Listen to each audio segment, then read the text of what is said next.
Okay, hello and welcome everyone. In this video, I'm doing a walkthrough of some exercises on externalities and then different types of goods. Public goods, common resources, club goods, and private goods are things I'll mention.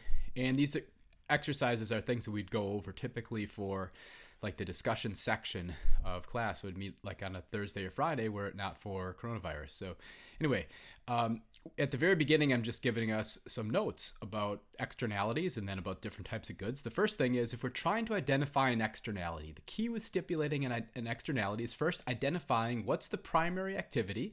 Second, what's the external effect.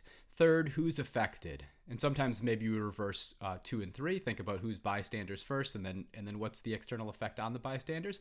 Because the reality is if you haven't got any bystanders, you don't have an externality. So for example, you might say smoking a cigarette would be the primary activity. Bystanders would be anybody who's in the vicinity that's going to be affected by secondhand smoke. And then the externality would be the secondhand smoke that's affecting the bystanders. Now, there's additional effects, such as like the impact on the smoker's own health. And this very well might be an unintended consequence, but that is not an externality. Externalities are not merely unintended consequences. They're byproducts that affect bystanders. And so in the smoking example, if there is no one else to be affected by secondhand smoke, there is no externality, unless you want to argue that there's a deterioration of the environment more generally. But if the only effects are on the smoker themselves, those are direct harms, not an externality. All right, there's a two-part problem with the negative externality. The first is the external costs are not salient to the firm or the decision maker. So first off, it's really difficult to quantify or even know how to address the negative externality or the additional costs for a firm, for instance, that's polluting, or for a smoker. The other issue is that the external costs are well dissipated throughout many individuals, each lacking bargaining power, right? Each has only a little bit of bargaining power, so it's really unlikely to be able to accomplish any sort of change without government regulation. I mean, think about like how much are you affected by pollution? Well, for most people, you're not affected by pollution very much. Now, if you have asthma or some other underlying health conditions, or if you're really close to something that's spewing terrible pollution, then you're affected quite strongly. But if you're not, then if you're like most people, you're probably only affected a little bit.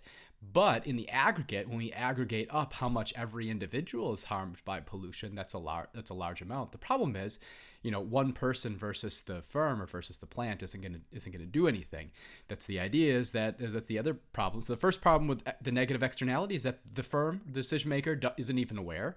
The second problem is that those who are affected don't have the ability to change things. And that's why when there's an externality, we get market failure, and it's typically beholden on the government or some other third party system to be able to regulate.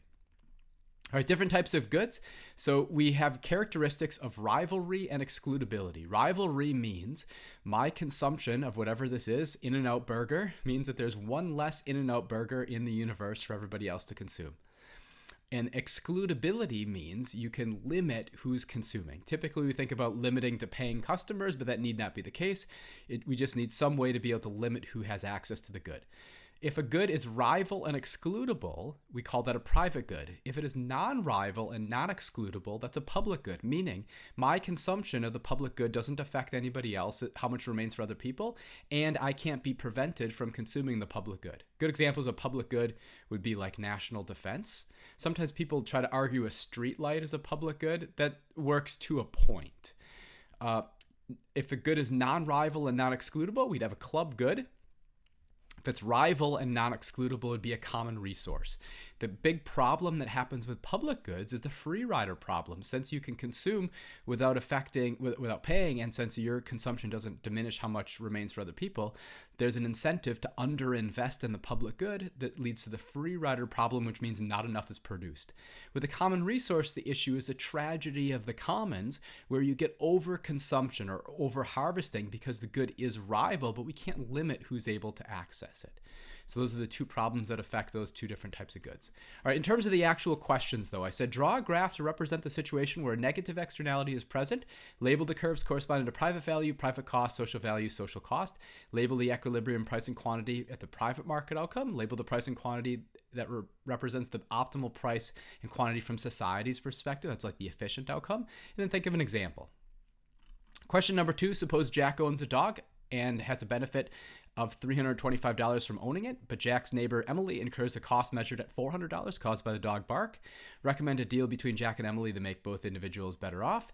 And then the third question was, suppose a big city has just one fire station and two trucks and 4 firefighters. Is the fire protection characterized by rivalry and consumption? And then lastly, how do we categorize a road in terms of public good, common resource, private good, club good? All right, so maybe you saw my solution already. I wanted to run through all the exercises so that if you wanted to pause and think about them yourselves, you'd be able to. But let me go back to question 1. We're going to draw a picture for a negative externality. We'll draw like an ordinary supply and demand diagram. I've got price on the vertical, quantity on the horizontal. And then what would be my old supply curve, my standard supply curve, represents private costs. What would be my standard demand curve represents social benefits. And then I've got this additional higher cost curve corresponding to the social cost. And the idea is that individual decision makers are going to pay attention only to their private costs and actually to their private benefit. I wrote social benefit here.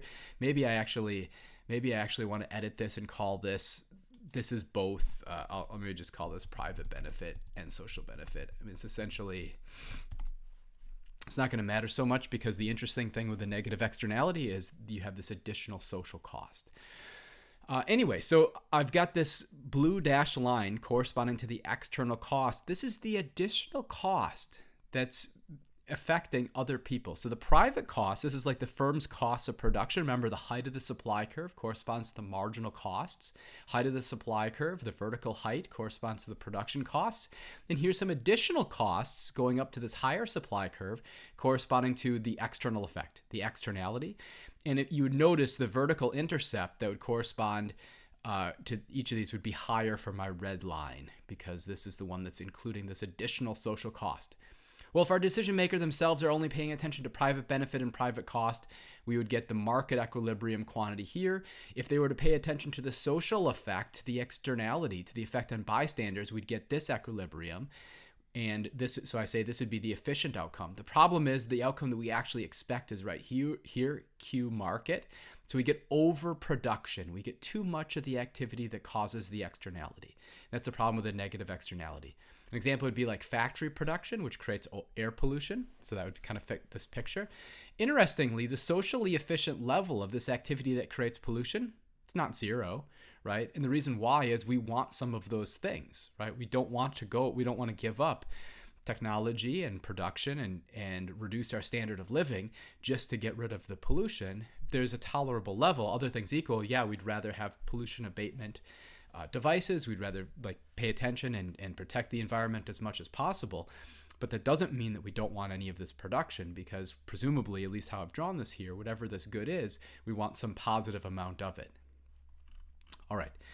Question number 2, what about Jack and Emily? Well, we had this situation where Jack values the dog at $325. Emily's willing to pay $400 to get rid of the dog.